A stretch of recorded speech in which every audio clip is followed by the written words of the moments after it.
नमस्कार दोस्तों, स्वागत है आपके अपने YouTube चैनल संस्कृत अड्डा पर।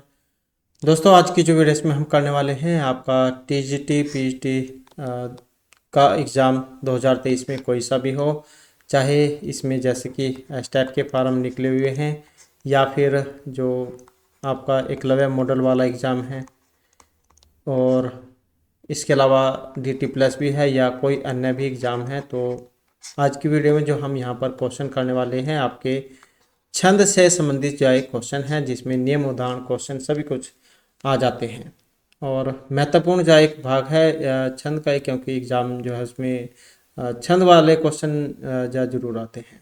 तो इस कारण से सभी के सभी क्वेश्चन यहाँ पर महत्वपूर्ण हैं।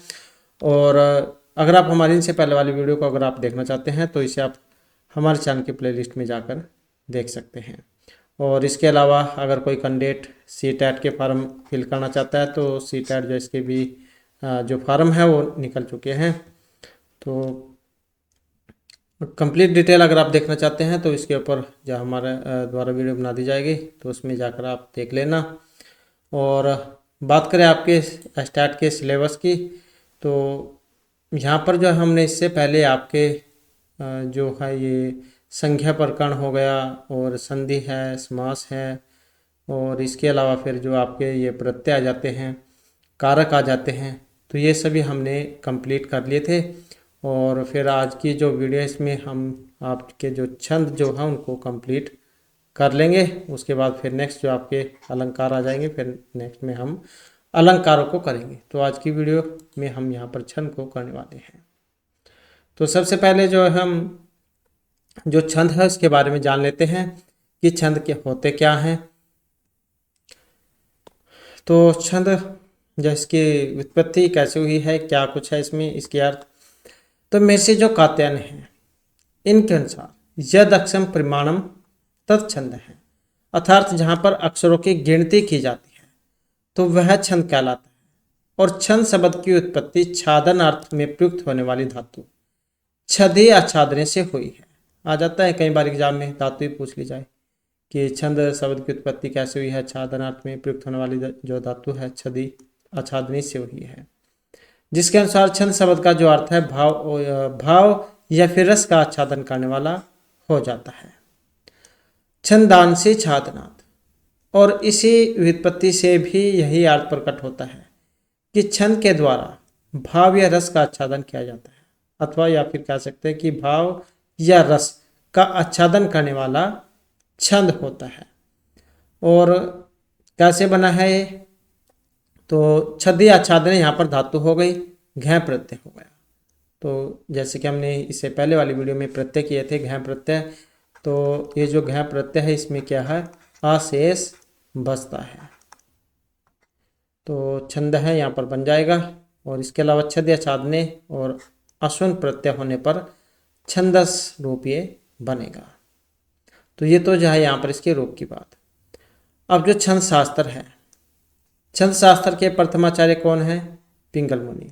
पिंगल आचार्य जो उनको छंद शास्त्र के लिए जाना जाता है, इनके द्वारा रचित है, इसलिए पिंगल शास्त्र भी कहा जाता है।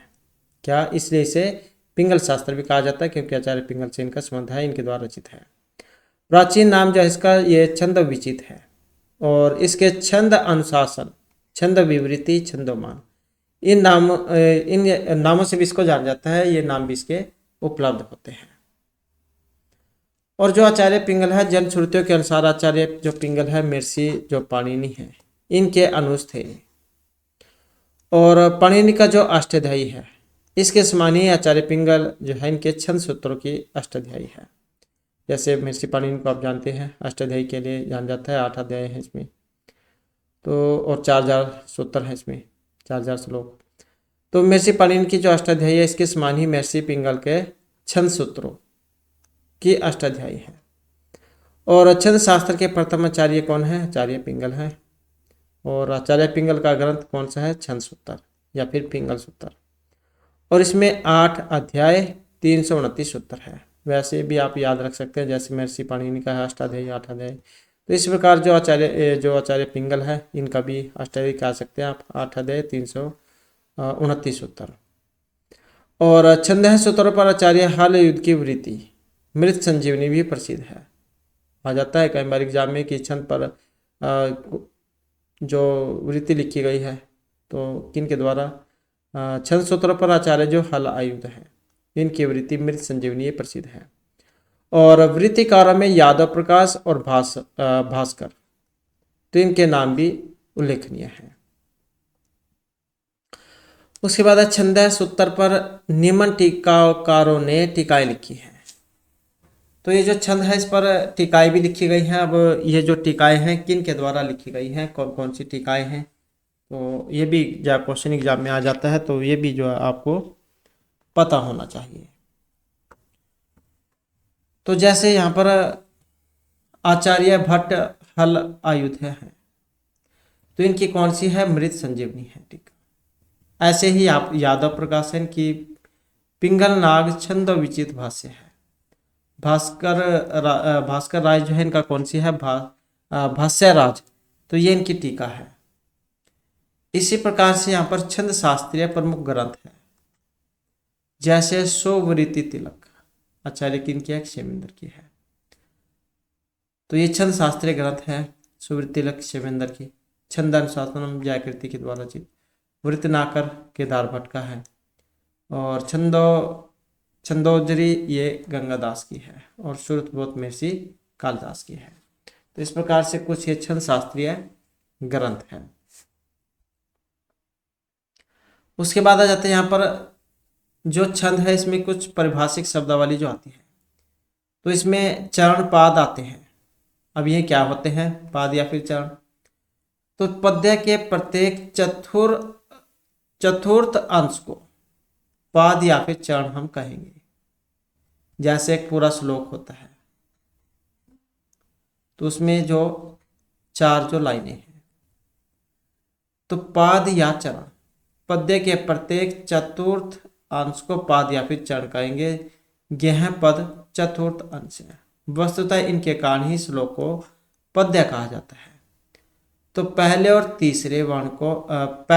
तीसरे चरण को विषम और या फिर आयुक्त कहा जाता है और दूसरे और चौथे को सम या युग कहा जाता है। जैसे आप ऐसे समझ सकते हैं, जैसे 4 लाइनें हैं, चरण कह देते हैं इनको। तो जैसे यहाँ पर 4 लाइनें हैं, तो ये जो इसमें पहली और जो तीसरी लाइन है, तो इसको तो कहा जाएगा विषम या फिर ये वाला आयुक्त। और जो इसमें ये दूसरी और जो चौथी लाइन है, दूसरी और चौथी, तो इसको कहा जाएगा सम कह देंगे या फिर युग कह देंगे। तो इस प्रकार से पहली और तीसरी का संबंध होता है, दूसरी और चौथी का संबंध होता है। तो पहली जो तीसरी होगी उसको क्या कहा जाएगा, विषम या फिर आयुक्त। और जो दूसरी या फिर चौथी होगी, दूसरी और चौथी, उसको सम या फिर युग कहा जाएगा। तो प्रथम एवं तृतीय पाद विषम अथवा आयुक्त, द्वितीय एवं चतुर्थ पाद सम या अथवा युग कहा जाता है। तो यह इस प्रकार भी आप देख सकते हैं। तो ये तो हो गई यहाँ पर पाद या फिर चरण की बात। उसके बाद जो हमारी यहाँ पर जो मात्राएं हैं आ जाती हैं, क्योंकि मात्रा भी एग्जाम में आती है। तो वर्णों के उच्चारण में जो समय लगता है उस समय या फिर काल को मात्रा कहते हैं। तो एग्जाम में आएगा मात्रा क्या होती है। तो वर्ण के उच्चारण में जो समय लगता है, बोलने में जो समय लगता है, उस समय या फिर काल को हम मात्रा कहेंगे। जितना काल लघु वर्ण के उच्चारण में लगता है उसकी एक मात्रा होगी। जो लघु जो होता है हर्ष वर्ण, उसके उच्चारण में जितना समय लगेगा उसको कहेंगे हम एक मात्रा। जितना काल गुरु वर्ण के उच्चारण में लगेगा उसको हम कहेंगे 2 मात्राएं। क्योंकि गुरु वर्ण के उच्चारण में दुगना समय लगता है, इसलिए लघु वर्ण की 1 मात्रा गिन जाती है और उसे एक ये जो इस प्रकार के जो एक डंडा कह सकते हैं, खड़ी रेखा, खाड़ी पाई, इसके चिन्ह से दिखाया जाता है। तो ये जो एक इस प्रकार से जो आपको लाइन दिखाई देगी, तो ये होती है लघु की। और ये एस जो बना होगा ये गुरु का होता है। तो ये लघु की है और ये गुरु है। अगर आगे आपको देखने को भी मिलेगा इसके बाद। तो यहाँ पर एक श्लोक जो है इसके माध्यम से भी यहाँ पर दिखाया गया है। एक मात्रिका भवेत हर्षव है, द्विमात्रिका दीर्घम उच्यते। एक मात्रा वाला हर्षव द्विमात्रा वाला दीर्घ कहा जाता है। त्रिमात्रिका प्लुत गेहम व्यंजन चार्मात्रिकम। अब ये क्वेश्चन एक एग्जाम में कई बार आ भी चुका है ये वाला। तो जैसे कि हमने पहले जो है ये उच्चारण किए थे उसमें भी आते हैं हर्षव दीर्घ प्लुत, जिसको बोलने में एक मात्रक समय लगे, हर्षव दो का लगे द्विमात्रिक, और इन दोनों से ज़्यादा लगे उसे प्लुत कहा देते हैं, हर्षव दीर्घ प्लुत, जिसे इस प्रकार का जो चिन्ह है ओम इस प्रकार से दिखाया जाता है। तो ये तो होगी इनकी बात। अब यहाँ पर एक क्वेश्चन जो आता है एग्जाम में ये वाला आया था एक बार पहले, व्यंजन को एक मात्रिक कहा जाता है, द्विमात्रिक, त्रिमात्रिक, तो इस प्रकार से। तो व्यंजन जो उसको अर्धमात्रिक कहा गया है। क्या है? व्यंजन अर्धमात्रिक है, अर्थात एक मात्रा वाला हर्षव, दो मात्रा वाला दीर्घ, तीन मात्रा वाला प्लुत कहलाता है। और व्यंजन अर्धमात्रिक है, अर्थात एक मात्रा वाला हर्षव, दो मात्रा वाला दीर्घ, तीन मात्रा वाला प्लुत कहलाता है और व्यंजन अर्धमात्रिक होता है। उसके बाद कुछ यहाँ पर ध्यान रखने योग्य जो बात है वो बताई गई है। किसी भी वर्ण का स्वर ही हर्षव या फिर गुरु होता है। किसी भी वर्ण का स्वर ही हर्षव और गुरु होगा, अर्थात यदि वर्ण का स्वर हर्षव, ये जो है अ इ उ ऊ री ली री, यदि किसी वर्ण का स्वर हर्षव हो तो वर्ण हर्षव अथवा लघु कहलाएगा। जैसे कि आपने ऊपर पढ़ा था, एक इस प्रकार के जो खड़ा हुआ डंडा आपको दिखाई देगा, इसको क्या देते हैं? लघु मात्रा। साथ ही यदि वर्ण का स्वर दीर्घ हो, दीर्घ में ये आ, दीर्घ ई, और यहाँ पर कुछ और होगा, री, ए आई ओ औ, तो इस प्रकार से, क्योंकि ये तो यहाँ पर आ गए हैं, तो इसमें जो ये दो मात्रा का जो समय लगेगा, कहने का मतलब है जो दीर्घ होगा उसको गुरु कहा जाएगा और इसे इस प्रकार से दिखाया जाता है। आगे इनके बारे में यहाँ पर बताया गया है। जैसे वर्ण है हर्षव स्वर, इसको लघु वर्ण कह देते हैं, और दीर्घ ये गुरु, ये इस प्रकार से, ये लघु ये गुरु। किसी छंद शास्त्र में पाद के अंत में आवश्यकता अनुसार गुरु को लघु या गुरु को लघु जो समझ लेना चाहिए। कई बार ये उस पर पद जो होता है उस पर निर्भर करता है। तो ये जैसे यहाँ पर आप देख सकते हैं, इसमें लघु वर्ण बताए गए हैं, अ ई उ री ली का की कु क्री, तो ये सारे क्या है? लघु वर्ण हैं। ये सारी इनकी मात्राएं हैं, चिन्ह हैं ये वाले, एक खड़ी रेखा। तो ये जब कोई एग्जाम में आ जाए कि इसमें गद्यांश पद्यांश आ जाए और पूछ ले जाए कि इसमें कौन से हैं, तब इस प्रकार से जो वर्ण जो है ये गिने जाते हैं, अ ई उ री ली का की कु क्री वाले, तो ये सारे लघु होते हैं। उसके बाद जो यहाँ पर गुरु वर्ण है, गुरु वर्ण में दो मात्राएं मानी जाती हैं, और दो मात्रा को जो ये हर्षव जो चिन्ह है, विग्रह वाला हर्षव, ये एस, हर्षव अ, तो इस प्रकार के चिन्ह के द्वारा उसे दिखाया जाता है, लघु चिन्ह इसको कह देते हैं। और आगे फिर यहाँ पर इन्हीं के बारे में बताया गया है, जैसे आ हो गया, दीर्घ ई उ ए आई ओ औ अंग अह, तो ये सारे से क्या है? ये दीर्घ वाले हैं, इनका चिन्ह ये है। और जैसे कि ऊपर हमने हर्षव वाले पढ़े थे तो उनकी एक खड़ी रेखा थी, और ये लघु वाले हैं, एस कह सकते हैं आप। तो ये इस प्रकार के वर्ण होते हैं जो पद्यांश में गुरु के रूप में गिने जाते हैं। उसके बाद आ जाता है लघु गुरु विचार। श्लोक के चरणों में जिस वर्ण को गुरु बताया जाता है उसके लिए ग और लघु के लिए ला लिखा जाता है। तो गुरु के लिए आपको गा देखने को मिलेगा जिसका चिन्ह ये है, और लघु के लिए ला देखने को मिलेगा जिसका चिन्ह ये वाला है। तो गुरु रे का गकार है तो लकार है, लघु रेख का है कर्मेण च ऐसा रेखा भी संस्थानम दृश्यते यथा। तो ये गुरु लघु बताए गए हैं यहाँ पर, गुरु में गा, लघु में ला, एक ये वाली चिन्ह आपको इनकी पहचान रखनी है। उसके बाद छंद शास्त्र में लघु और गुरु का निर्धारण करने के लिए एक सिद्धांत बताया गया है। स अनुस्वारः दीर्घः च विसर्गी च गुरु भवेत् वर्णः संयोगः पूर्वः तथा पदान्तः ग अपि तथा। अर्थात अनुस्वार से युक्त त म ला, ये जो है अनुस्वार से युक्त अगर त म ला इत्यादि लघु वर्ण को भी दीर्घ या गुरु माना जाता है। तो ये आप याद रखिएगा, त के ऊपर अंकी बिंदी है तो उसको क्या है, गुरु माना जाएगा, दीर्घ या गुरु। इसी प्रकार से यहाँ पर द्विमात्रिक है। द्विमात्रिक दीर्घ वर्ण या दीर्घ स्वर युक्त वर्ण को दीर्घ या गुरु माना जाता है। तो जैसे कि ऊपर पढ़ा था दो मात्रा वाली। उसके बाद आ जाता है जो संयुक्त वर्ण होते हैं, जैसे विद्या है, विद्या में धा है, ये कैसे है, क्योंकि ये धा और या इनके मेल से ये वाला धा का निर्माण होता है, इसी कारण से संयुक्त है ये।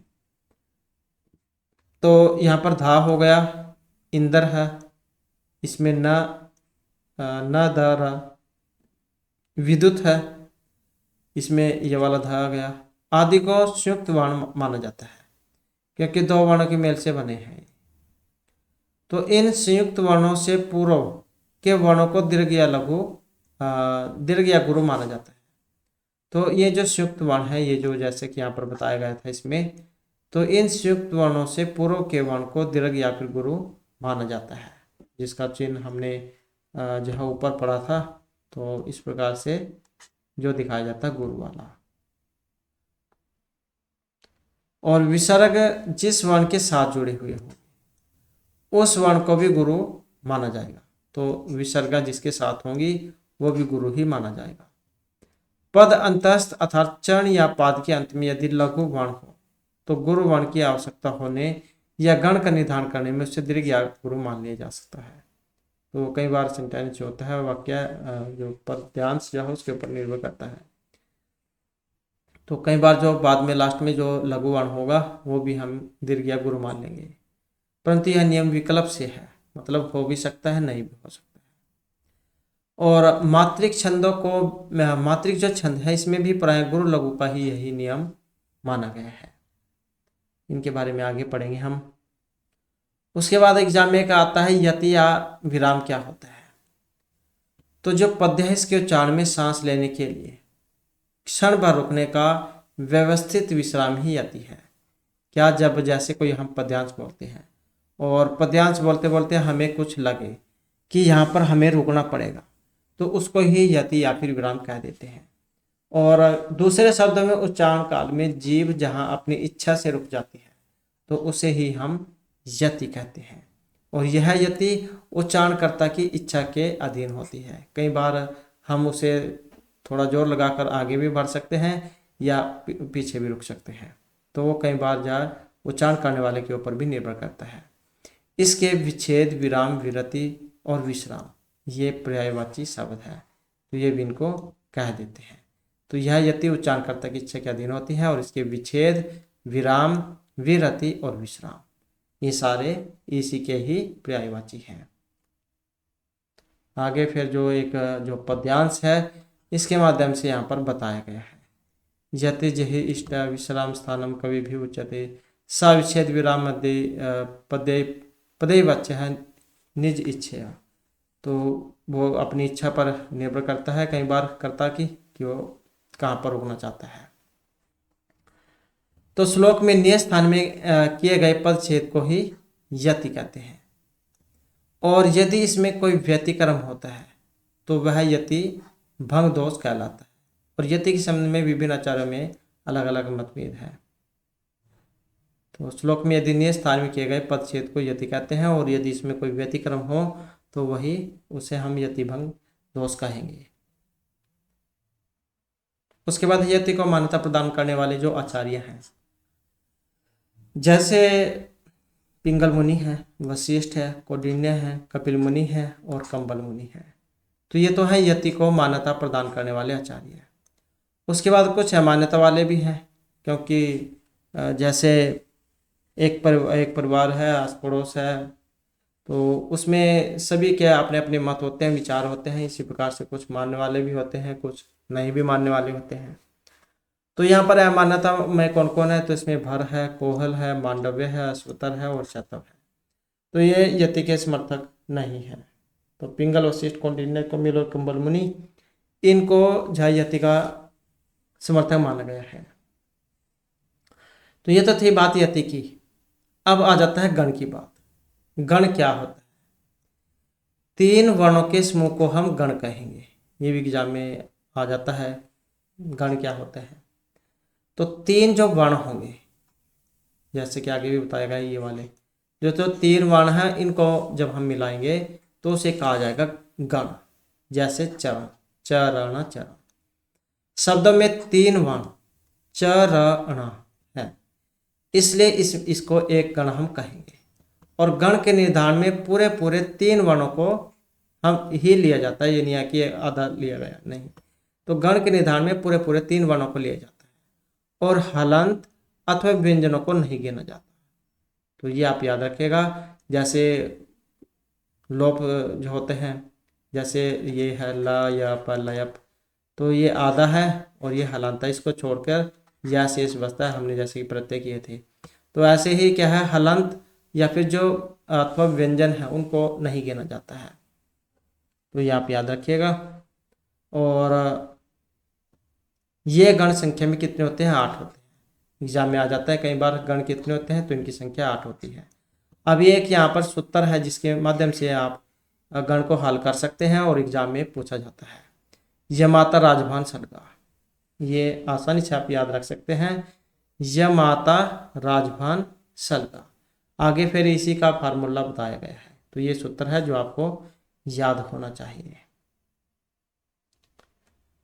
तो इसमें प्रत्येक गण के निर्धारण के लिए सूत्र से उसका पहला वर्ण और इसके साथ 2 वर्ण लेकर उसमें लघु गुरु देखकर चिन्ह लगाकर निर्धारण किया जाता है। और ये आपके एग्जाम में आया हुआ था, अभी कुछ समय पहले भी आया हुआ था एक ऐसा ही। यहाँ पर तो सिर्फ 2 ही दिए गए हैं, इससे पहले भी इसमें बहुत सारे आ चुके हैं। तो जैसे गण है, हमने ऊपर सूत्र पढ़ा था, यमाता राजभान सलगा, यमाता राजभान सलगा। तो यमाता राजभान सलगा। तो इस प्रकार से जो है गण होते हैं। तो और क्योंकि 3 जो अक्षर हैं, 3 वर्ण हैं, उनको मिलाकर एक गण माना जाता है। तो जैसे यगण है, यगण का हम कैसे बनाएंगे? एग्जाम में आपका आया हुआ था। तो जैसे यह सूत्र था, हमने ऊपर पढ़ा था, यमाता राजभान सलगा, यमाता राजभान सलगा, ये आया हुआ था। अब जैसे कि ऊपर हमने पढ़ा था, जो 3 गण हैं, गण कैसे बनेगा? 3 अक्षर जो है उनको मिलाकर बनेगा, ये वाला जैसे है यमाता। तो इसमें पहला जो है, पहला अक्षर जैसे ये वर्ण है य, तो इसे कहेंगे हम यगण। अब जो ये यगण है, इसमें यह आ गया यमाता, यमाता 3, क्योंकि 3 लेने हमने, तो यमाता। अब हमने उसमें पढ़ा था, जो एक हर्षव होगा उसको हम एक डंडा कहेंगे, एक डंडा मान लेंगे लघु चिन्ह, और जो दीर्घ होगा उसको हम गुरु मान लेंगे। तो ये एक डंडा मतलब हर्षव, और ये दीर्घ है आ, तो ये आपका गुरु हो गया। तो यही चिन्ह फिर यहाँ पर आ गया। तो इसमें आदि लघु और 2 ये गुरु है, आदि लघु 2 गुरु है, इसमें ये लघु है 2 गुरु है। तो ये हो गया यगण। ऐसे आप इसको कर सकते हैं। तो ये तो जो है यहाँ पर पहला आ गया आपका चिन्ह यगण वाला। अब इससे अगले वाला ये माँ वाला मगण। मगण में कौन कौन सी मात्रा आएंगी? फिर इससे आगे के 3 अक्षर ले लो, माँ तारा, ये वाला आ जाएगा माँ तारा। अभी जब इसमें चिन्ह पूछे जाएंगे आपसे एग्जाम में, तो यहाँ पर आप ऊपर इसके लिख के देख लो, क्योंकि ये माँ है, ये ता है, ये रा है। इसमें तीनों ही गुरु आते हैं, तीनों ही ऐसा आएंगे यहाँ पर। तो ये होगा आपका मगण। उसके बाद जो नेक्स्ट आ जाता है, इससे अगले फिर अक्षर ले लो, इसमें ये आ गया वर्ण ता, इसको कह देंगे हम तगन। फिर इससे आगे के 3 वर्ण ले लो, फिर कौन कौन से होंगे? त र जा, ये वाले हो जाएंगे ताराज। अब यहाँ पर भी आप इसमें देख लो, ता रा, आ है मतलब दीर्घ है, तो 2 गुरु हो जाएंगे। ये सिंगल है मतलब लघु है, तो ये हो जाएगा। तो इसको कहेंगे हम 2 गुरु हैं इसमें और 1 लघु है। इसके बाद फिर वैसे ही नेक्स्ट में ले लो, इससे अगले वाला राजभा हो जाएगा, राजभा। फिर रगण है, रगण में वैसे देख लो, राजभा में ये भी दीर्घ है, ये भी दीर्घ है। दो इसमें गुरु लघु गुरु, गुरु लघु गुरु।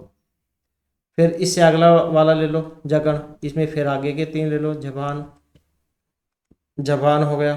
तो इसमें भी कौन सा है, सुर में लघु है, फिर ये दीर्घ है, गुरु हो जाएगा, ये लघु हो जाएगा। फिर इससे आगे के 30 में ले लो, कौन सा हो गया था, यहाँ पर जगन हो गया था, फिर यह आ जाएगा भानस, भगन हो जाएगा। फिर ऐसे ही भगन में यहाँ पर सुर में दीर्घ है तो ये गुरु हो जाएगा, 2 इसमें ये हर्षव है तो ये लघु हो जाएंगे। तो एक गुरु है इसमें और 2 लघु। इसके बाद ऐसे ही फिर नेक्स्ट में ले लो ना, नस्ल हो जाएगा इसका। फिर इसका भी वैसे ही आप देख लो यहाँ पर नस्ल में नस्ल, तो इसमें क्या आते हैं, ये भी हर्षव, ये भी, तो इसका मतलब तीनों ही लघु है। उसके बाद जो आगे आ जाएगा सलगा, ना हो गया सलगा, क्योंकि 3 ही तो लेने थे, यहीं तक ही बनेगा सगन तक। तो फिर सगन में कौन कौन से आएंगे, सगन में आगे सलगा आ जाएगा। फिर यहाँ पर भी देख सकते हैं, ये भी लघु है, ये भी लघु है, ये दीर्घ है, ये गुरु हो जाएगा। तो इसमें शुरू में 2 लघु 1 गुरु है। तो इस प्रकार से आप इनको आसानी से बना सकते हैं। आपने फार्मूला याद रखना, बस उत्तर ये माता राजभान सलगा।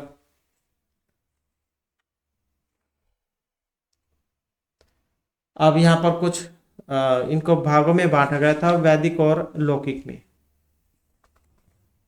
इनके बारे में हम आगे भी पढ़ेंगे इससे आगे। तो संस्कृत जो साहित्य है उसे भेद अनुसार 2 भागों में बांटा गया था, वैदिक और लौकिक में। तो जैसे यहाँ पर ये भी आपके एग्जाम में आता है, पिछले वाला जो एग्जाम था, वैसे तो कोई सभी एग्जाम हो, इनमें से 2-3 क्वेश्चन जरूर आते ही आते हैं। तो जैसे सबसे पहला गायत्री छंद है, इसमें अक्षरों की संख्या 24 है। गायत्री में कितने हैं, तो इसमें 24 होते हैं। और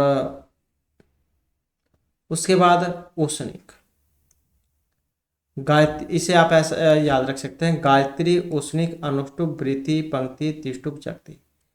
तो सुर में 24 आ जाते हैं, 24 28 32 36 40 44 48।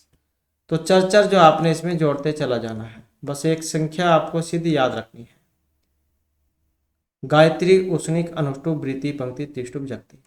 क्योंकि एग्जाम में कोई सा भी पूछ लिया जा सकता है, वृत्ति में वर्ण कितनी है, इसमें अक्षर की संख्या कितनी है, तो फिर आपको पता होना चाहिए। शुरू में आप गायत्री वाला याद रख लो, क्योंकि ये नंबर 1 पर आता है, 2 ये 3 4 5 6 7 ऐसे। तो गायत्री उष्णिक अनुष्टुप वृत्ति पंक्ति त्रिष्टुप जगती ऐसे आएंगे। वैसे आगे और भी हैं, आपको देखने को मिलेंगे इसके बाद में। तो पहले आपको ये क्रम याद होना चाहिए, सूर्य गायत्री, इसमें 24 अक्षर है। उसके बाद जो आ जाता है यहाँ पर नेक्स्ट में, तो जगती जो है, इसके बाद में आता है फिर अति जगती। तो जगती के बाद में अति जगती आएगा, इसमें 52 है, क्योंकि 48 तक पहुँच गए थे हम, 48 में फिर 4 और जोड़ लो तो ये 52 हो जाएंगे। तो जगती के बाद अति जगती आता है, स्कवरी आता है, 56 है, अति स्कवरी 60 है, अष्टी में 64 है, अति अष्टी में 68 है, वैसे ही चरचर। फिर धृति आ जाएगा 72, अति धृति में 76, और फिर कृति है, कृति में 80, प्रकृति में 84, आकृति में 88, विकृति में 92, संस्कृति में 96, अभिकृति में 100, उत्कृति में 104।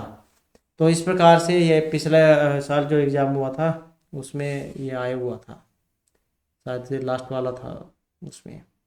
तो इसमें कितने होते हैं, तो आप सब याद रखिएगा इसको, तभी या इसके बारे में आपको पता लगेगा।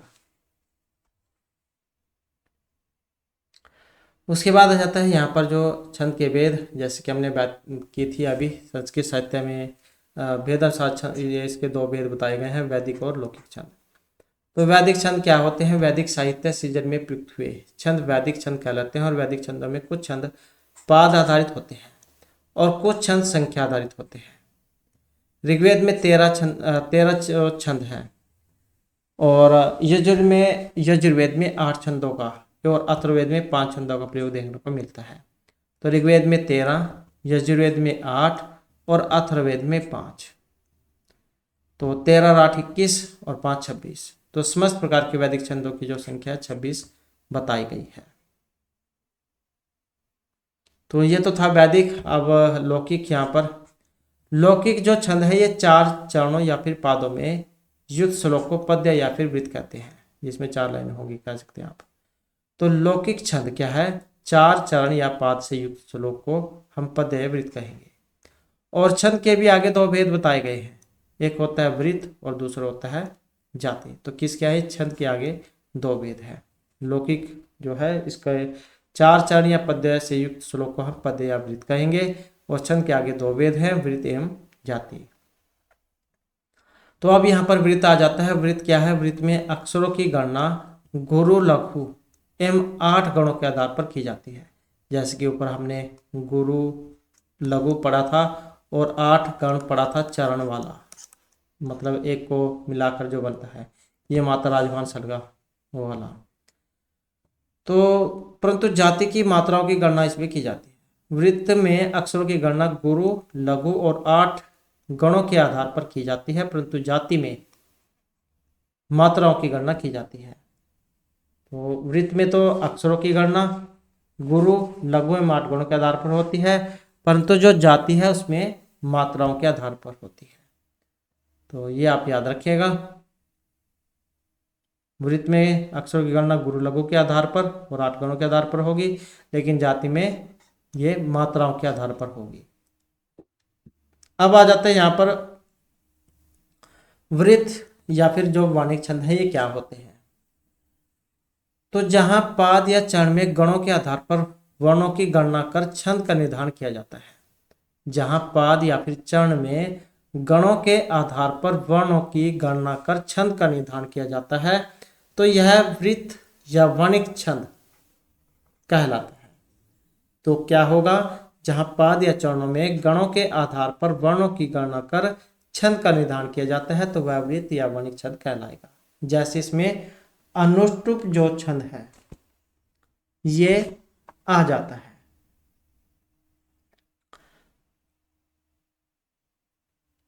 अनुष्टुप जो छंद है ये क्या होता है? इसके प्रत्येक चरण में 8 अक्षर, सभी में छठा गुरु, 5वां लघु, पहले तीसरे में 7वां गुरु, दूसरे चौथे में 7वां लघु होता है। और समृत छंद इसको कहा जाता है, अनुष्टुप। इसमें एक श्लोक है जिसके माध्यम से बताया जाता है कि श्लोके षष्ठम गुरु गेयम सर्वोत्तर लघु पंचमम द्वि चतुष्पाद्यो हर्षम सप्तम दीर्घम अन्यो। तो इस प्रकार से है, जिसके बारे में हम आगे जहाँ पढ़ेंगे।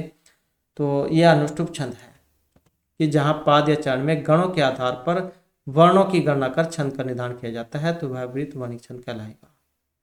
तो वर्णिक मतलब वर्णों के आधार पर गणना कर जिसका छंद का निर्धारण होगा तो वर्णिक छंद कहा जाएगा, जैसे अनुष्टुप है। क्योंकि इसमें 8 जैसे सभी जो जैसे मान लो 4 लाइनें हैं तो सभी में छठा तो इसमें गुरु होगा, 5वां लघु होगा। पहली और जो तीसरी लाइन है इसमें 7वां गुरु होगा, दूसरी चौथी लाइन में 7वां लघु होगा। तो यहाँ पर यह होगा अनुष्टुप छंद। अब वृत्त या वाणिक छंद जो है ये भी 3 प्रकार के बताए गए हैं। जैसे एक पूरा पद्यांश है, एक पूरा पद्यांश है, उसमें 4 लाइनें आ गई, 2 3 4, 1 2 3 4, ये 3 ये 4। तो वृत्त या वाणिक छंद के 3 प्रकार होते हैं। एक होता है समृत, एक होता है अर्धसमृत और एक होता है विसमृत। तो इनके बारे में अब आगे हम पढ़ेंगे। समृत तो था जैसे ये अनुष्टुप छंद था, इसमें 4 लाइनें थी जैसे, तो 8 क्योंकि 8 गुण होते हैं, 1 2 3 4, 8 गुणा 4 32 हो गए। मतलब ये सारी की सारी लाइनें जो है बराबर होंगी। जिसमें सारी की सारी लाइनें बराबर होंगी, वर्णों की संख्या बराबर होगी, तो उसमें उसको कहा जाता है ये अनुष्टुप छंद, मतलब समृत छंद। और अर्धसमृत जिसमें आधा बराबर होता है, जैसे पहली और तीसरी लाइन बराबर हो गई, इसमें वर्णों की संख्या पहली तीसरी में बराबर हो गई, दूसरी चौथी में बराबर हो गई। और ये विषम हो गई, जो चारों लाइनें हैं ये सारी अलग अलग हो वर्णों की संख्या। आगे हम इनके बारे में पढ़ेंगे। तो यहाँ पर जैसे समृद्ध है, जिस छंद के चारों पदों में वर्णों की संख्या समान हो तो उसे हम समृद्ध छंद कहेंगे। जैसे अनुष्टुप छंद, इसके प्रत्येक पाद में वर्णों की संख्या 8 होती है। तो जैसे एक पूरी लाइन है उसमें वर्णों की संख्या 8 होगी। तो जिस छंद के चारों पादों में वर्णों की संख्या समान हो उसे हम समृद्ध छंद कहेंगे। चारों लाइनें बराबर संख्या वाली होंगी। तो 8 चौका 32 होती है टोटल। इसमें एग्जाम में आपके आएंगे 32 वर्ण वाला छंद कौन सा है, तब फिर आपने देखना होगा। 8 चौका 32 होता है, मतलब यह अनुष्टुप छंद की बात है, क्योंकि एग्जाम जब कठिन बनाना हो तब इस प्रकार के क्वेश्चन पूछे जाते हैं। तो ये होगा आपका समृद्ध, जिसमें सारे बराबर होंगे। धर्म क्षेत्र कुरुक्षेत्र संवेता युत्सव मम एका पांडव च एव किम कुर्वत संजय। तो जैसे ये इसका उदाहरण है। तो ये सारे हो गए समृद्ध। उसके बाद है अर्ध समृद्ध। अर्ध से यहां से भी समझ सकते हैं आधा ही समान होगा, जिसका प्रथम एवं तृतीय चरण या पाद एक समान हो और दूसरा और चौथा चरण एक समान हो तो वह अर्ध समृद्ध कहलाएगा। जैसे यहां पर वियोगनी छंद के बारे में बताया जाता है। तो इसमें प्रथम और तृतीय, मतलब पहली लाइन तीसरी लाइन बराबर होगी, दूसरी चौथी वाली बराबर होगी, तो उसको कहा जाएगा अर्ध समृद्ध, जिसमें आधा ही समान होगा। समृद्ध में चारों समान होंगे, सारा पद्यांश। अर्ध समृद्ध में आधा समान होगा और विषम में कोई सा भी नहीं होगा। तो ये जो वियोगनी है, प्रथम तृतीय पर 10-10 वर्ण है इसमें, प्रथम तृतीय पद में, और दूसरे चौथे में 11-11 होते हैं। तो ये संख्या आपकी एग्जाम में पूछ ली जाती है, तो जो आपने याद रखनी है वियोगनी छंद में कितने मतलब लाइनें बराबर होती है। उसको वियोगनी जो छंद है ये समृद्ध है, अर्धसमृद्ध है या विसमृद्ध है, तो इस प्रकार से एग्जाम में पूछ जाता है। तो यह अर्धसमृद्ध का उदाहरण है, क्योंकि पहली तीसरी में कितने हुए 10-10 है उसमें, और दूसरी चौथी में 11-11। जैसे यहाँ पर सहसा विदित न क्रिया विका परमाप्तम पदम विनुते हितम विमृश्य कारणम गुण लब्धा समेव संपदा। तो ये प्रसिद्ध श्लोक भी है किरातर्जुनम, जो उसमें आता है। उसके बाद आ जाता है यहाँ पर विसमृद्ध छंद। क्योंकि आप समझ गए होंगे, क्योंकि 2 के बारे में हमने पढ़ लिया। तो विसमृद्ध क्या है, जहाँ पद्य में चारों चरणों की वर्णों की संख्या भिन्न भिन्न हो तो उसे विसमृद्ध छंद कहेंगे। जैसे उद्गत,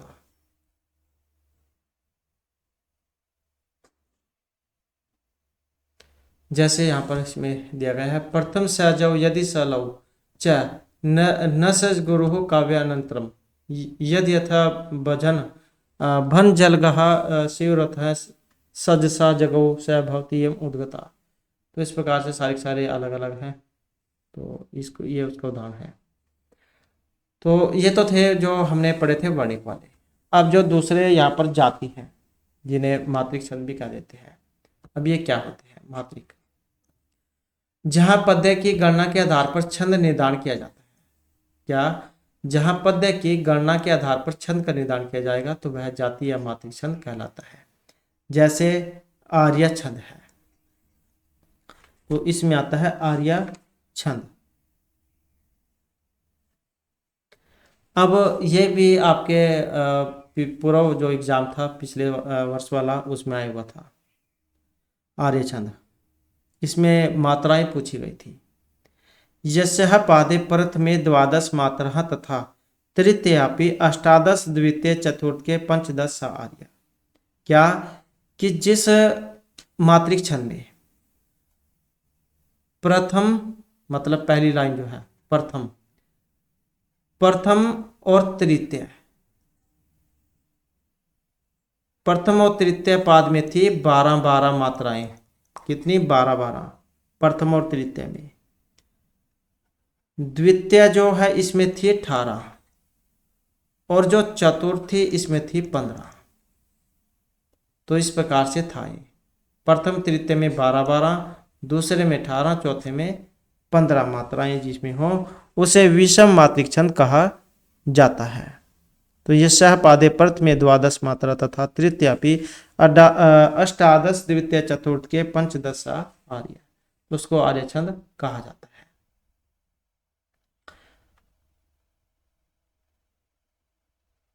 उसके बाद आ जाता है जो, ये तो बात थी यहाँ पर इसके छंद की। अब यहाँ पर हम इनके जो छंद है उनके बारे में जान लेते हैं जो एग्जाम में आपके आते हैं। तो सबसे पहले जो हमारे यहाँ पर जो अनुष्टुप छंद है, और अनुष्टुप छंद का दूसरा नाम क्या है? श्लोक है। प्रत्येक चरण में 8 अक्षर होंगे, सभी में छठा गुरु होगा, 5वां लघु होगा। पहले और तीसरे में 7वां गुरु होगा, दूसरे चौथे में 7वां लघु होगा। और समृद्ध का उदाहरण है ये अनुष्टुप छंद। श्लोक है षष्ठम गुरु गेयम सर्वत्र लघु पंचमम द्विचतुष्पाद्यो हर्षम सप्तम दीर्घम अन्य हो, कि सभी में जैसे 8 अक्षर हैं, मतलब जैसे क्या मैंने पढ़ा था 4 लाइनें हैं, तो प्रत्येक चरण में 8 अक्षर, सभी में छठा तो होगा गुरु और 5वें नंबर को होगा लघु। सभी में प्रत्येक चरण में 8 अक्षर, सभी में छठा गुरु और 5वां लघु होगा। पहली और तीसरी जो लाइन है, पहली और तीसरी में 7वां गुरु, दूसरी और चौथी में 7वां लघु होगा, जैसे अनुष्टुप छंद है।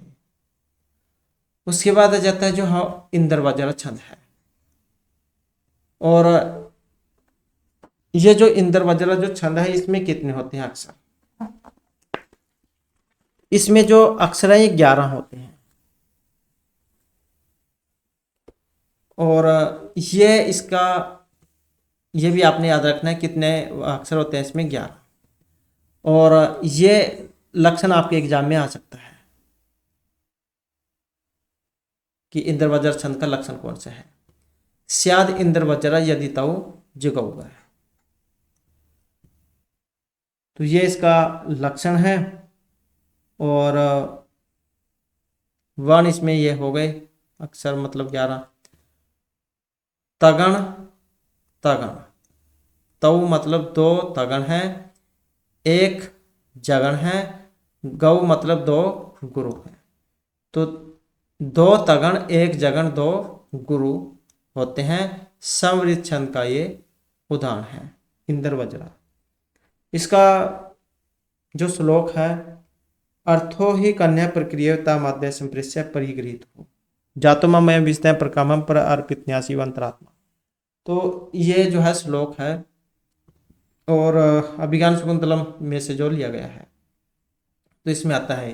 हो सकता है एग्जाम में दे दिया जाए श्लोक और पूछ लिया जाए कौन सा है, तो इंद्र वज्र है इसमें। उसके बाद आ जाता है जो उपेंद्र वज्र है, इसमें भी 11 ही होते हैं, है दोनों एक जैसे ही। तो इसका जो लक्षण है, उपेंद्र वज्रा जत दास तत्व गौ, उपेंद्र वज्रा जत जास तत्व गौ, ये उपेंद्र वज्रा जो छंद है उसका लक्षण रहेगा। और इसमें भी सेम वैसे ही 11 अक्षर है, समृद्ध है। और यहाँ पर जगण, तगण, जगण 2 गुरु, जगण तगण जगण और 2 गुरु होते हैं। जगण तगण जगण 2 गुरु। तो ये लक्षण आप याद रखिएगा। और इसका जो श्लोक है, तमेव माता च पिता तमेव, तमेव बंधु सखा तमेव, तमेव विद्या द्रविणम तमेव, तमेव सखा मम, तमेव सर्व मम देव देव। इस प्रकार का जो ये श्लोक है, तो ये उपेंद्र वज्रा छंद का है।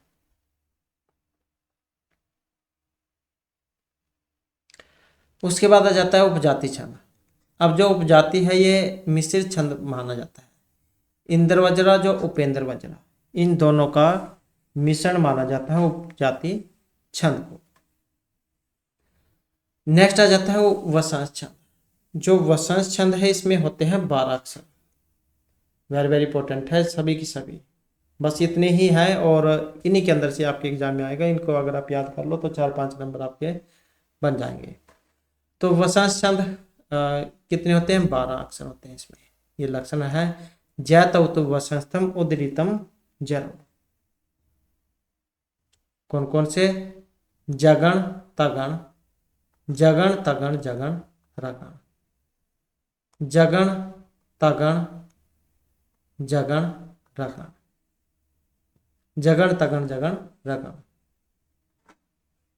और श्लोक विचिंत्यन्ति अन्य विचिंत्यन्ति यम अन्य मानसता बोधनम वेत्सि नम उपस्थितम समृश्यते त्वाम न सबोधितोऽपि सन कथम कथम परमत है प्रथम कृताम इव। ये भी अभिज्ञान शकुंतला में से है। इसमें दुर्वासा ऋषि जो है ये शकुंतला को श्राप देते हैं, तो उसमें है। तो ये वसंत छंद और इसका लक्षण। उसके बाद आ जाता है जो द्रुत विलंबित छंद है। इसमें भी सेम वैसे ही है, 12 अक्षर हैं और समृद्ध छंद है। ये इसका लक्षण है द्रुत विलंबितम आह नभो भरो।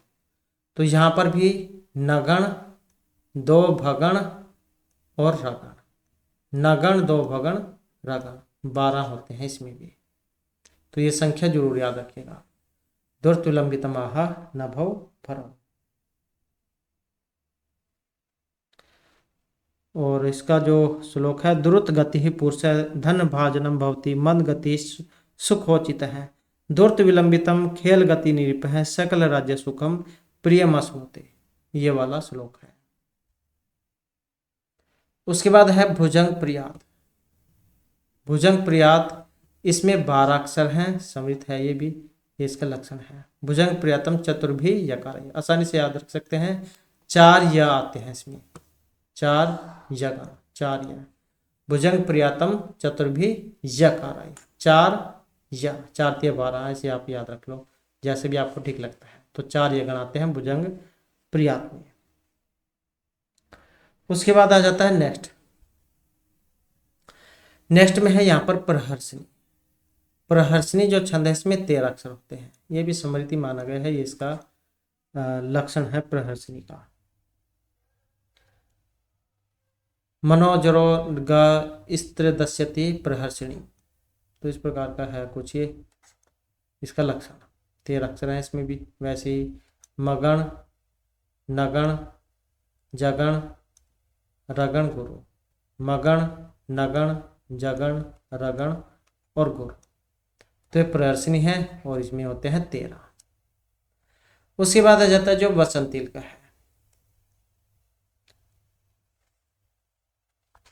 और वसंतिल का भी वेरी वेरी इंपॉर्टेंट है। तो कौन सा इसका? उक्ता वसंतिल का तबजा जगोगा। 14 अक्षर होते हैं इसमें। ये भी समृद्धि है। उक्ता वसंतिल का तबजा जगोगा 14 अक्षर होते हैं इसमें। वैसे ही तगण, भगण, जगण, जगण और 2 गुरु। तगण, भगण, 2 जगण और 2 गुरु। तगण भगण 2 जगण 2 गुरु। तगण भगण 2 जगण 2 गुरु। वसंतिल का छंद।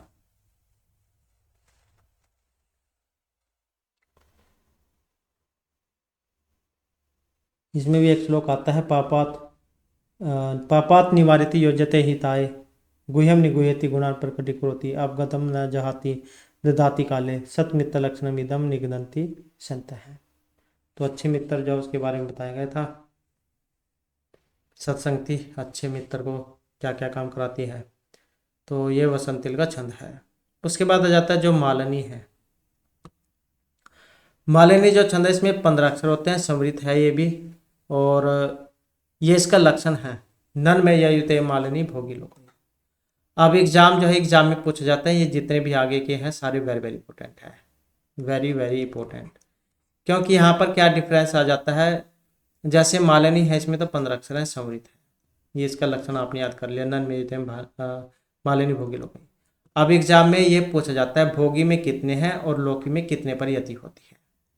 तो इसी कारण से वेरी वेरी इंपॉर्टेंट हो जाते हैं। भोगी में 8, लोकई में 7। तो 8 और 7 15। तो ये एग्जाम में पूछ जाती है। कई बार क्या है आगे पीछे दे दी जाती है। जैसे भोगी में तो 8 है, लोकई में 7 है, तो इसको उल्टा कर दिया जाता है। भोगी में 7 दे दी जाएगी एग्जाम में, लोकई में 8। तो फिर वो वहाँ पर बोले जाते हैं, वो आप याद रखिएगा। भोगी में 8, लोकई में 7वें स्थान पर यति होती है, टोटल 15 है। नन ये नन में युत है मालिनी भोगी लोकई। 2 नगण 1 मगण 2 यगण। तो 2 नगण 1 मगण 2 यगण। 2 नगण 1 मगण 2 यगण।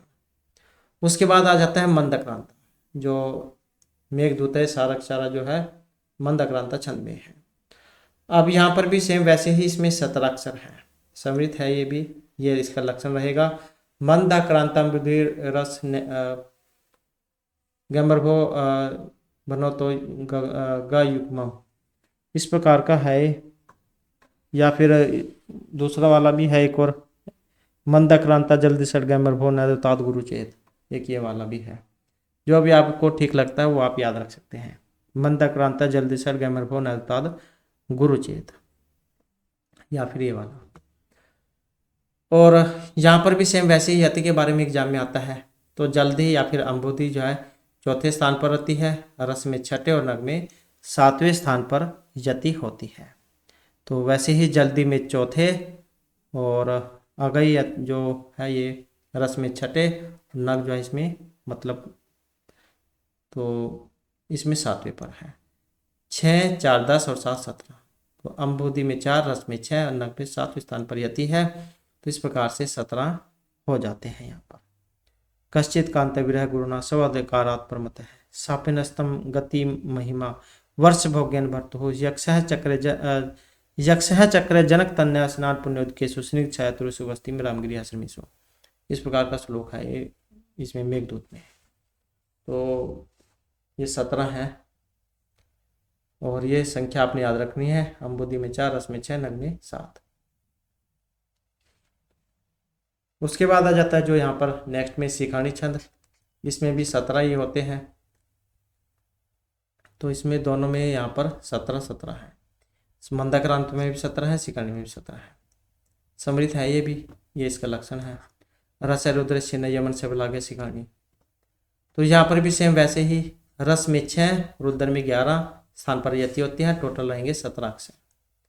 तो रस में 6 और रुद्र में 11वें स्थान पर रस रुद्र छिन्न यमन से लागे शिखानी। 6 और 11 ये उल्टा करके दे दिया जाता है, तो इसलिए आपने इसको याद रखना है। और ये यगण मगण नगण सगण भगण लघु गुरु।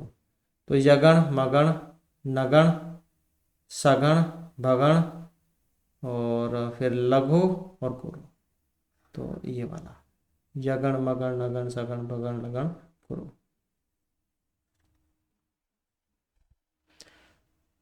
उसके बाद आ जाता है जो शार्दूल विक्रित है। शार्दूल विक्रित में जो यहाँ पर संख्या है ये 19 है, इसमें अक्षर 19 होते हैं और समृद्ध है ये भी। तो इसमें ये इसका लक्षण रहेगा शार्दूल विकृत का, सूर्यास्मि जस ततः स गुरु शार्दूल विकृतम। इसमें भी सेम वैसे ही 12वें 7वें पर यति होते हैं। सूर्य में 12वें स्थान पर और अश्व में 7वें स्थान पर। सूर्य अश्व, सूर्य में 12वें और अश्व में 7वें स्थान पर यति होती है। 19 अक्षर है इसमें। मगण सगण जगण सगण 2 तगण 2 गुरु। मगण सगण और जगण फिर सगण 2 तगण और गुरु। मगण सगण जगण सगण 2 तगण और गुरु। शार्दूल। उसके बाद आ जाता है जो सनगधरा है। सनगधरा में कितने होते हैं? 21 अक्षर होते हैं और इसको भी आप आसानी से याद रख सकते हैं। जैसे ऊपर भुजंग प्रयात वाला था, चारिया वाला, ऐसे ही इसमें है। ये भी इसमें 3 मुनि है, 3 मुनि।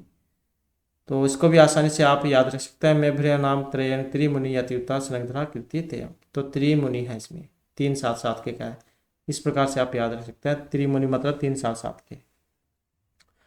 तो इस स्थान पर यति है इसमें, अर्थात 7 7 पर यति होगी।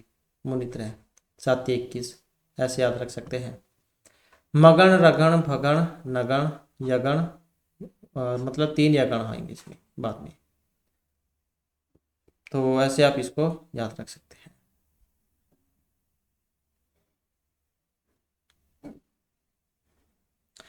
उसके बाद आ जाता है जो आर्या है। आर्या ये एक विषम मात्रिक छंद है, पूर्व एग्जाम में आया हुआ था ये। तो इसमें क्या है, प्रथम तृतीय पाद में 12-12 मात्राएं, द्वितीय में 18, चतुर्थ में 15 मात्राएं होती है। यशः पादे प्रथमे 12 मात्रा तथा तृतीयापि अष्टादश, द्वितीय चतुर्थ के पंचदश आर्य। तो ये होता है आर्य छंद। पहले तीसरे में 12, दूसरे में 18 और चौथे में 15, और विषम मात्रिक छंद इसको माना गया क्योंकि सारों में अलग अलग है। उसके बाद आ जाता है यहाँ पर एक ये हरिणी छंद है। ये इसका लक्षण रहेगा, मधुर हरिणी रांचे बैठा न साम्र साल की। इसमें भी वैसे ही छठे, चौथे, सातवें स्थान पर यति होती है। टोटल 17 वर्ण यहाँ पर इसमें होते हैं, छठे, चौथे और सातवें स्थान पर न साम्र साल के। तो इस प्रकार से इसमें ये 17 होते हैं। तो ये तो जो हमारे यहाँ पर छंद थे, और आशा करते हैं आपको छंद के बारे में समझा चुका होगा। एक दो बार अगर आप इसको दोबारा से रिवीजन कर लोगे तो आपके जो है ये आसानी से याद हो जाएंगे। और अब जो यहाँ पर इनसे संबंधित जो हमारे क्वेश्चन हैं उनको देख लेते हैं एक बार। तो जिसमें पहला क्वेश्चन है हमारा क्रम से है, मगण भगण नगण तगण तगण और दो गुरु ये किस छंद में होते हैं। तो वो आपने देखना है कौन से में होते हैं। मगण भगण नगण दो तगण दो गुरु सनगदरा सालदूर विकृत मंदक्रांता प्रश्न छंद में। क्यों, इसके लिए आपको फिर वे जो लक्षण जैसे कि हमने किए थे वो आपको याद होने चाहिए। तो ये जो आपका मंदक्रांता जो छंद था ये उसका है, मंदक्रांता जल्दी सरगम गुरुचेत, तो ये उसका है। मगन भगन नगन दो तगन दो गुरु, तो इसके लिए आपको लक्षण याद होने चाहिए। उसके बाद अनुप्राशय शब्द समय वैश्यमपि समरस्यत इत्यादि शब्द साम्य पदस्य तात्पर्य है। व्यंजन की समानता स्वर वर्ण या पदों की समानता से है। तो इसका अर्थ किससे है, और इसका जो है यहाँ पर ऑप्शन जो ए में आया है।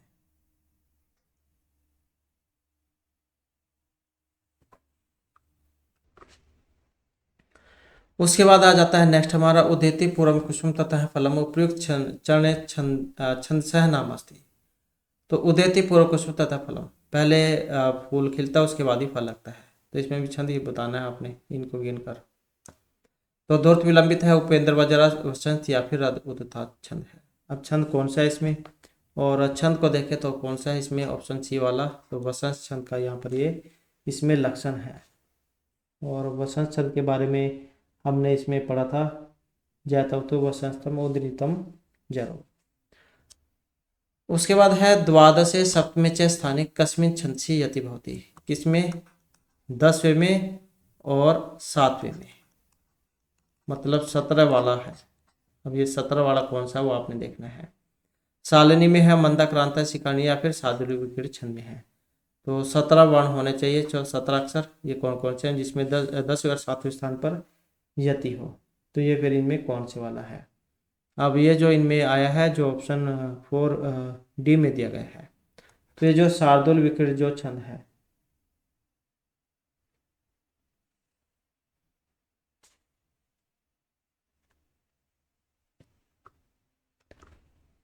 तो द्वादश और सप्तमी ये 12 है यहाँ पर, 12वें और 7वें पर मतलब 19 पर, तो ये शार्दुल विकृत जो छंद है इसमें होती है।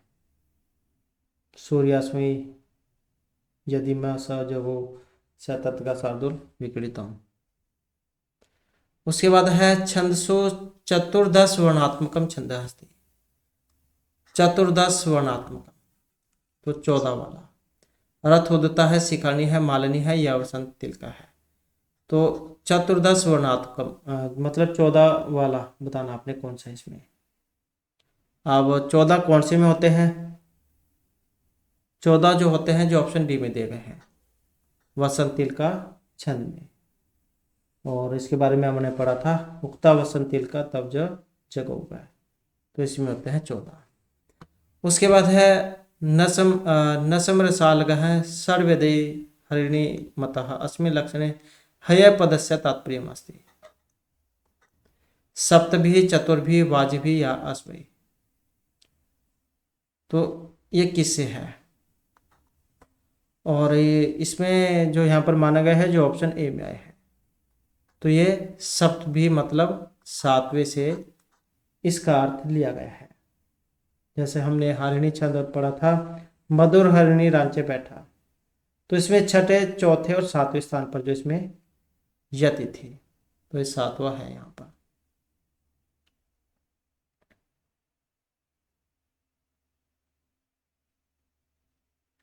उसके बाद है मंदाक्रांता छंद से प्रत्येकस्मिन् चरणे कति वर्णः निर्दिष्टः।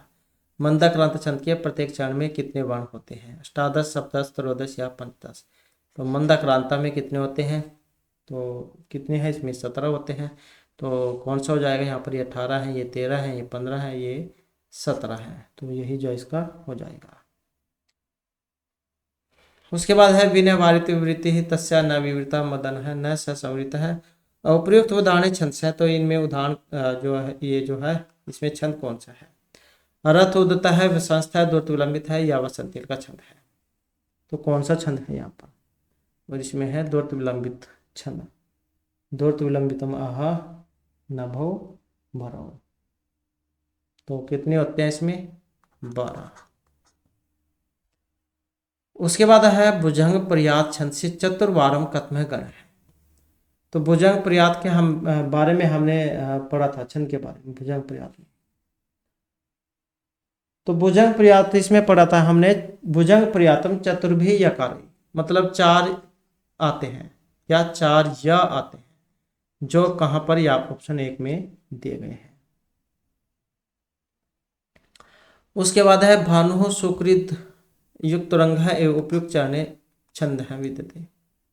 तो इसमें छंद कौन सा है, रथ उदता, इंद्रवजा, शालिनी, उपेंद्र वज्रा। तो इसमें छंद की बात करें तो कौन सा है, ऑप्शन रहेगा डी वाला। तो यहाँ पर उपेंद्र वज्रा इसमें छंद है। और उपेंद्र वज्रा जो छंद है इसके बारे में हमने पढ़ा था, उपेंद्र वज्राजत जास तत्व। तो इसमें कितने थे, 11। उसके बाद है आर्य छंद से द्वितीय चरणे मात्रा भवन्ति। वेरी वेरी इंपॉर्टेंट है, क्योंकि आर्य छंद तो इसमें दूसरे चरण में पूछा गया, हो सकता है इसके पहले वाला पूछ ले जाए, चौथे वाला पूछ ले जाए।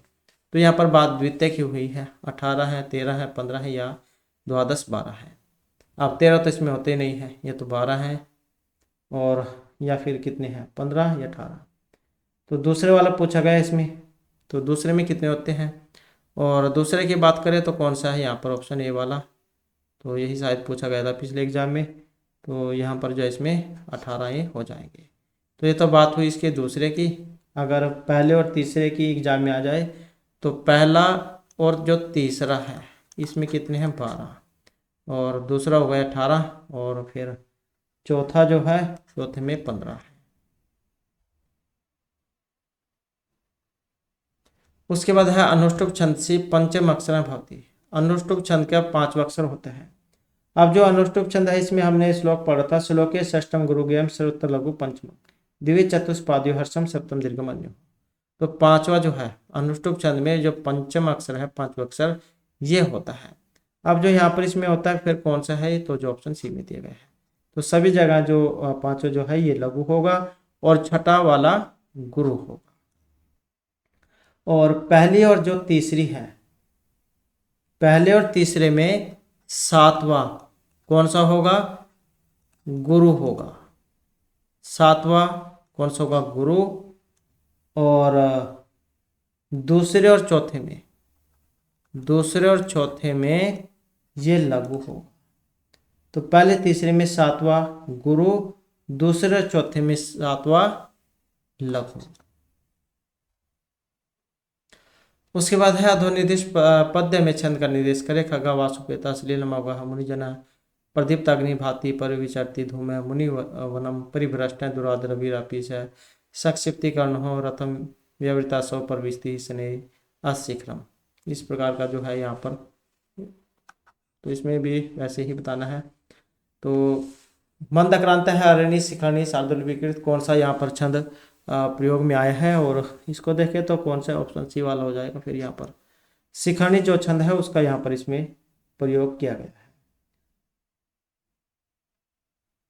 और शिखरणी छंद का लक्षण रस है, रुद्र न यमन से विलागे शिखरणी। कितने होते हैं इसमें शिखरणी में? 17 होते हैं, 17 अक्षर। और कौन कौन से पर यति होती है शिखरणी छंद में? तो इसमें हमने पढ़ा था रस रुद्र न यमन से विलागे शिखरणी, तो इसमें छठे और 11वें पर यति होती है। और रस जो है, रस इसमें छठे नंबर पर होगी, और जो रुद्र है, रुद्र इसमें 11वें नंबर पर होगी। उसके बाद है यस्य छंदस्य प्रथम तृतीय चरण द्वादश है मात्रा बनती। जिस छंद के प्रथम और तृतीय चरण में 12 मात्राएं होती हैं, कौन से वाला छंद है? वसंत है, आर्य, मालिनी, वसंतील का है, जिसमें पहले और तीसरे में 12। तो हमने जो अभी पढ़ा था ये कौन सा? आर्य वाला, जिसमें हमने पढ़ा था पहले और तीसरे में 12, और दूसरे में कितना, कौन सा क्वेश्चन आया था इससे पहले वाला? दूसरे में कितनी थी? 18 थी, और जो चौथा था उसमें कितनी थी? तो उसमें 15 मात्राएं थी।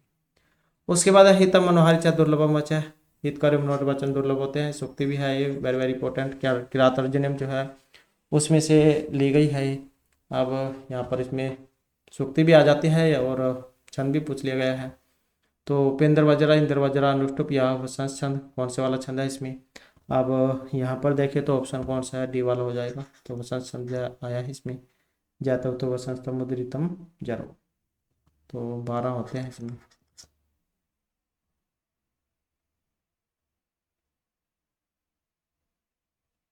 उसके बाद रथोदता छंद आ जाता है। रथोदता छंद से चतुर्सु चरणेशु कति वर्ण बनती। ये जो रथोदता जो छंद है इसके चारों चरणों में कितने होते हैं? 60, 44, 48 या 68 वर्ण कितने होते हैं? और यहाँ पर जो इसमें वर्ण माने गए हैं जो ऑप्शन बी में है, तो कितने हैं? ये 44 माने गए हैं। उसके बाद है रस रुद्र से यमन से बिलागे से गणेश में लक्षण रुद्रई, इसमें संख्या कितनी होती है रुद्र में? ये रुद्र है, ये रस है, ये रुद्र है, रस ये रुद्र। तो कितनी होती है इसमें? ऐसे भी आ जाता है या किसी भी तरीके से आ जाए एग्जाम में, आपको बस याद रखना है। तो यहाँ पर जो इसमें पूछा गया है तो ऑप्शन कौन सा होगा? सी वाला हो जाएगा। तो क्योंकि इसमें 6 और इसमें 11, 11 6 17। उसके बाद है सनगदर प्रतिपादम कति वर्ण युक्ता भवंती। आप जो सनगदरा है इसमें कितने होते हैं? प्रत्येक पाद में कितने वर्ण होते हैं? ये पंचदश है, ये षोडश है, ये एकोनविंशति है, ये एकविंशति है। कितने? एकविंशति 21, ये 19, ये 16 और ये 15। तो कौन से है सनगदरा में? सनगदरा में कितने होते हैं? अब इसमें कौन सा है? तो इसमें हो जाएगा ऑप्शन डी वाला। हमने पढ़ा था उसमें त्रिमुनि वाला, आपको याद होगा त्रिमुनि यति था। तो त्रिमुनि मतलब 7 7 7 7 7, कितने थे? 21 थे। तो यही था सनगदरा छंद। उसके बाद है प्रीतम भवते तर्किमोच्यते सुजंता भवतीदा प्रतापम, इस प्रकार का एक श्लोक है जो उसमें पढ़ा होगा आपने साहित्य दर्पण में। उपकृतम बहुत तर्किमोच्यते, आपने मेरा बहुत उपकार किया है। तो यहाँ पर छंद है धूर्त विलंबितम रथोदता स्नग्धरा या शालिनी, और इसमें कौन सा छंद है? छंद की बात करें तो इसमें ऑप्शन जो है ये वाला रहेगा। तो कौन सा है? धूर्त विलंबित जो छंद है उसका यहाँ पर ये लक्षण है। धूर्त विलंबित महा नभो परो 12। उसके बाद है एकोनविंशति वर्णा कस्मिन छंदसि भवन्ति। तो यहाँ पर 1 ही छंद होते हैं। अब ये किस में है? शार्दूल विकृत, उपजाति, वसंतील का या शिखरणी छंद में। अब यहाँ पर देखें तो ऑप्शन होगा कौन सा? ये वाला। तो ये शार्दूल विकृत छंद है, जिसमें कितने होते हैं? 1 ही, मतलब 19, 1 कम 20। तो इस प्रकार से जो हमारी आज की क्लास और ये महत्वपूर्ण क्वेश्चन थे, और नेक्स्ट वीडियो की इसमें आपके लिए नए जो महत्वपूर्ण क्वेश्चन है वो लेकर आएंगे। और हमारे साथ अंत बनाने के लिए धन्यवाद।